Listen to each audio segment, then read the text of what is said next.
Hi, I'm Jason. In this tutorial, I'll be showing you how to send an email at a specific time in Gmail. For example, I'm in Gmail right here. After you have selected Compose in the top left hand corner, you'll simply fill in the person's email that you want to send the email to. Then you'll add a subject, and from there you can type out your email. Once you're finished doing that, instead of tapping on send like you'll normally do, you're going to tap on the arrow beside send.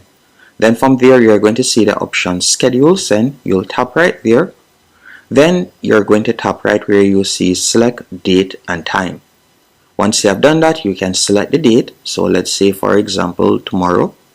Then from there, you can also select the time that you like to send it.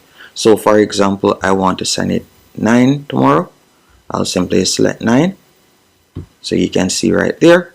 Then you'll see the option schedule and send. That's it. Hope you found this tutorial helpful and informative.